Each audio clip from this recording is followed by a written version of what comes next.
All right, we are back for another adult martial arts, functional martial arts, fitness and calisthenic class where we are going to look at some real training techniques you can do at home. Our adult program is now free online to the world, where you can go ahead and jump on at ironmartialartsonline.com, and then our other sister humanitarian website that does a lot of our free martial art programs, free curriculum for public schools, or schools everywhere to use, for secondary schools or in the West, middle schools and high schools, grades 7 and up. That would be communicationplatform.org. So again, if you're interested in spreading our free material to your local schools for students, for children, it's very focused on mentorship, anti-drug, anti-violence for those teachers of those schools to do. They can get credit for the program. They can use and steal all our stuff. It's okay. We want it. And so that is communicationplatform.org.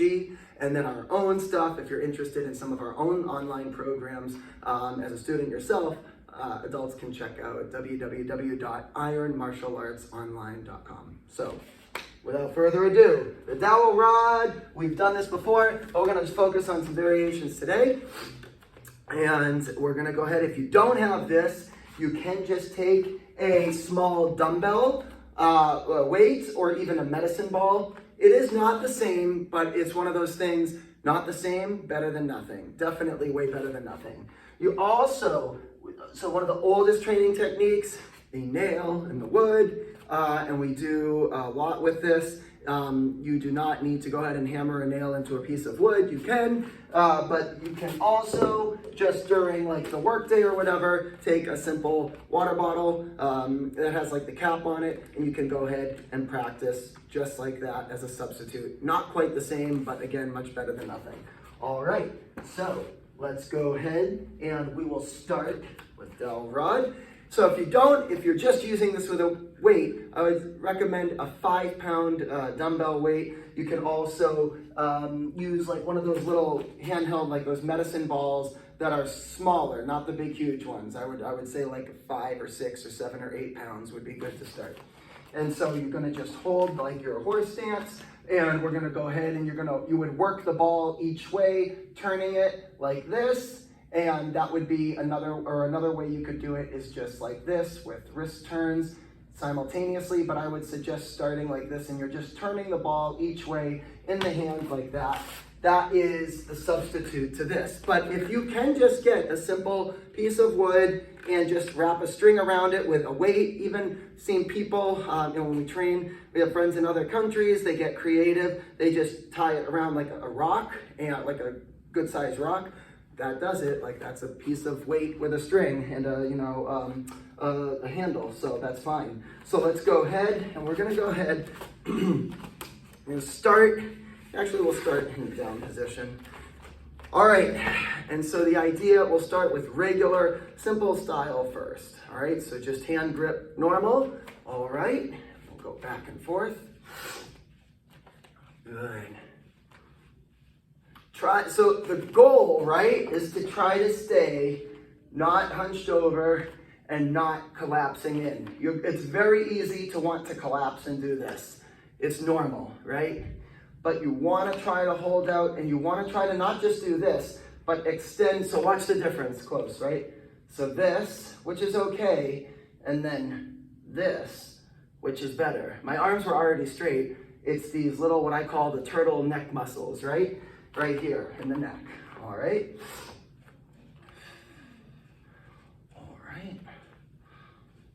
And up and down. And this is only like 10 pounds. Actually, make sure I'm not lying here. 10 pounds. But man, 10 pounds gets heavy fast. If you're doing it this way, 10 pounds gets heavy fast.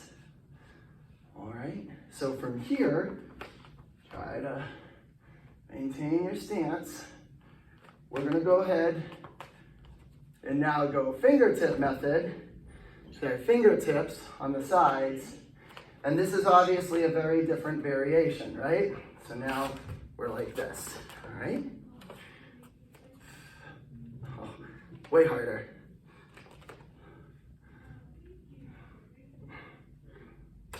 Good.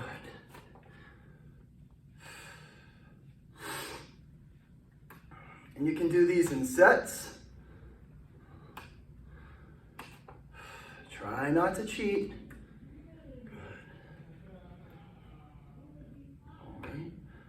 See, I'm already wanting to cheat. Try to stay perfectly straight out. Good. And this is one of the best ways to develop high guard stance, right? And the forearm strength and the wrist strength you need for stand-up boxing and fighting. Because think of everything you're getting, right? What you're getting from such a simple exercise, we're certainly getting the structure, right? You're getting for the ligaments, right? To go ahead and extend the ligaments out like this to hold guard and frame. You're getting all the stuff for wrist, for rake, for grip and rip, like that. You're getting that when you do the finger method, right?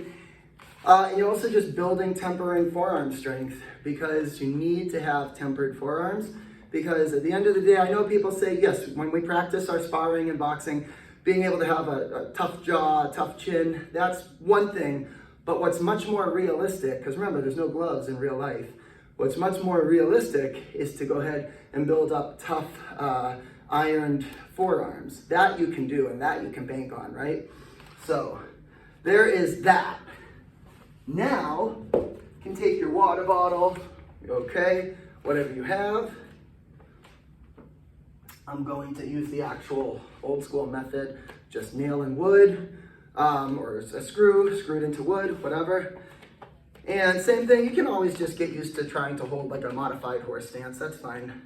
And then what we'll do is we'll just start with just the front two fingers, just pulling. Pull away for like 10 seconds, try to pull it out, control your breath, really pierce the fingers around the head of the nail. Okay. And it goes without saying, if you have a dojo, and I know we have some fellow teachers, instructors watching our stuff, which is awesome, thank you by the way, but don't leave this in your dojo like, up like this for a kid to like walk on it.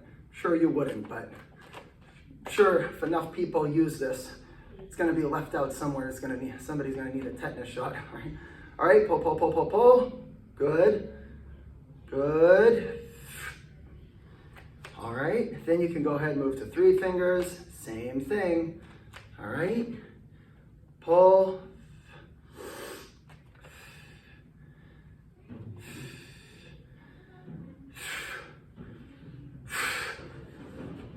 You should see your hands start to shake a little bit. That's a good thing. Shaking is good.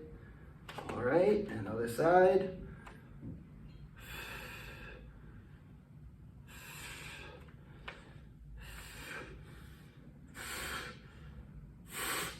And if you can really pull it out, that's amazing.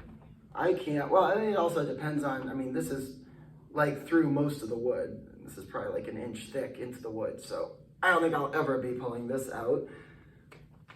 All right, you can also, so 2 fingers forgotten about a lot in finger training. It's the ring finger and pinky finger. So you can even go like this, and you can work on this as another variation. Same thing, pull, get to the point where you're shaking, really pull. And you see like you're sweating, and it doesn't like look like a workout, but it is if you really do it, and you just keep continuing this for 20 minutes. You will be in a puddle of sweat.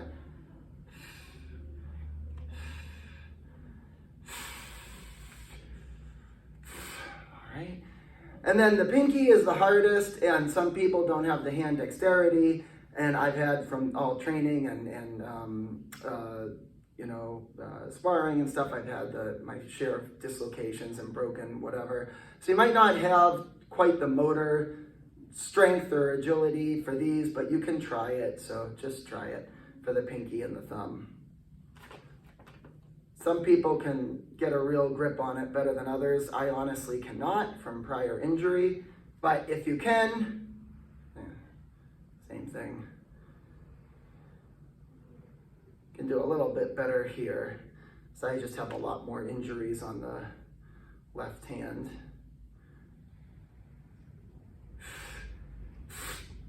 Yeah, and that's another little kind of variation. So, there it is. Nail and wood. Weight and string.